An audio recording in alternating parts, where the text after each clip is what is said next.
Từng ngày qua tình yêu đến em vẫn mong chờ, dù em biết rằng cuộc tình đó chỉ là mơ.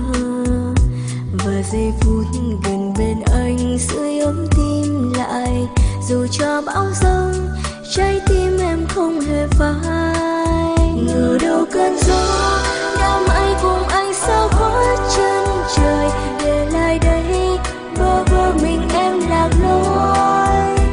Vòng tay ấm áp khi xưa giờ đây đã mãi xa rồi. Anh, em yêu chỉ anh mà thôi.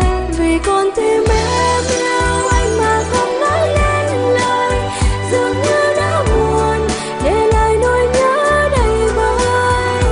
Cầu mong cho anh nơi xa sẽ luôn mãi yên bình, vượt qua tháng ngày để tim này em biết thôi.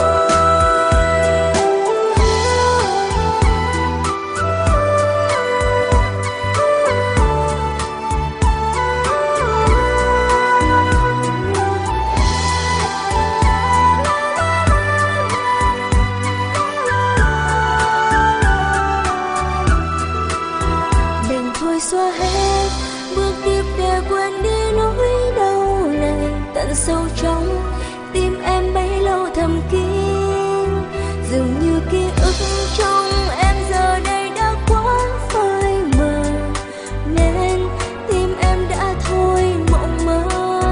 Vì con tim em yêu anh mà không nói lên lời, dường như đã buồn để lại nỗi nhớ đầy vơi.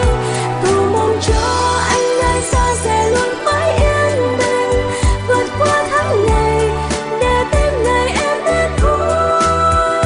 Nhận sâu trong em nay đã mang những hy vọng, ngày mai thức dậy nhẹ nhàng đón anh bình minh. Vào con tim em biết vui mỗi khi thấy anh cười, vì em biết rằng tình yêu này sẽ không phai.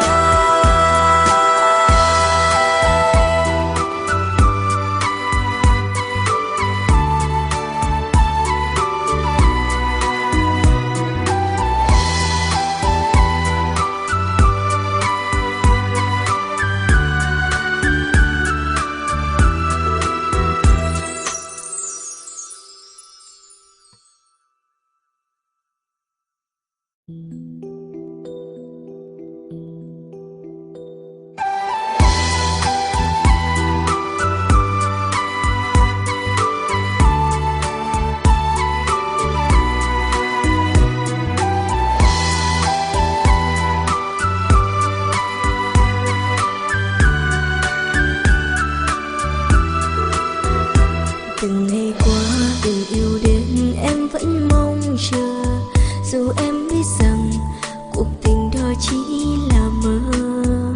Và giây phút gần bên anh sưởi ấm tim lại, dù cho bão giông trái tim em không hề phai. Ngờ đâu cơn gió đã mãi cùng